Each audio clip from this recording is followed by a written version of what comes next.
Bonjour, bonsoir et bienvenue dans ce critique numéro 6 qui sera dédié à la série Netflix Lupin qui est sortie le 8 janvier. Voilà.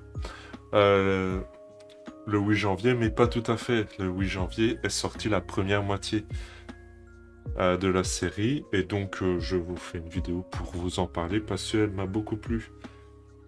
Mais tout d'abord, l'histoire se base sur un personnage mythique de la culture populaire que beaucoup de gens apprécient et la série a beaucoup de qualités et quelques défauts. D'abord, c'est une adaptation réussie. Elle est touchante, on suit un homme fan de Lupin et les scénaristes ont réutilisé quelques éléments de la mythologie de Lupin pour parfois faire un clin d'œil, parfois reprendre des pans entiers de personnages ou d'histoires. Mais on n'a pas besoin d'avoir vu Lupin pour apprécier la série. Elle est quand même pas mal, mais j'y viens. On sent que l'histoire a envie d'inscrire la petite histoire dans la grande, en faisant quelques références à des faits divers et en impliquant le héros à l'intérieur d'elle avec quelques magouilles qui essayent de résoudre. Et le traitement de Arsène Lupin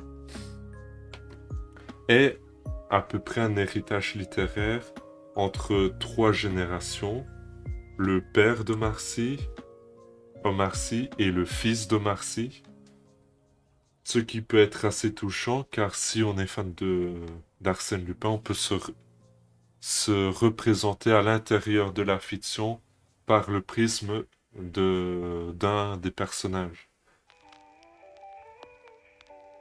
Voilà, le rythme est un gros point fort de la série.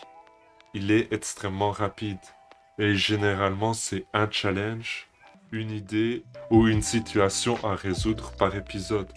C'est assez satisfaisant, ça oppose cette série à la majorité des autres séries Netflix qui, elles, préfèrent étirer une situation en longueur sur 3 ou 4 épisodes, et ici pas du tout. C'est vraiment une situation, un épisode, à la fin de l'épisode, la solution elle est réglée par des astuces assez incroyables. Omar Sy est un très bon acteur à l'intérieur. L'histoire, elle est bon enfant, très divertissante, légère mais solide à- vis-à-vis de l'histoire et de l'énergie insufflée à l'intérieur. Il y a des défauts, certes. L'histoire, justement, va peut-être un peu trop vite, impliquant quelques facilités de l'écriture, avec quelques idées pour la suite. Lupin peut peut-être être de plus en plus nuancé, surtout avec les éléments apportés dans les 2 derniers épisodes des 5 composant cette première partie de série. Et je serais très étonné si Netflix va pouvoir continuer dans cette voie qui n'est pas habituelle dans la majorité de leurs productions.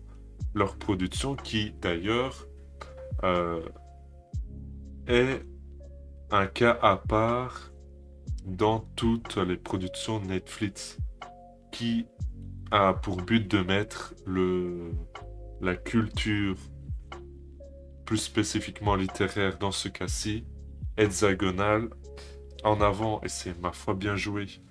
Bien joué en utilisant un personnage mythique de la littérature et qui peut avoir beaucoup de matériaux à pouvoir adapter et donc peut-être faire des saisons sans épuiser le matériel de base, ce qui ferait un gros changement par rapport à toutes les séries habituelles sur Netflix qui, au bout de la saison 2 ou 3, s'essoufflent brutalement et c'est assez triste à suivre.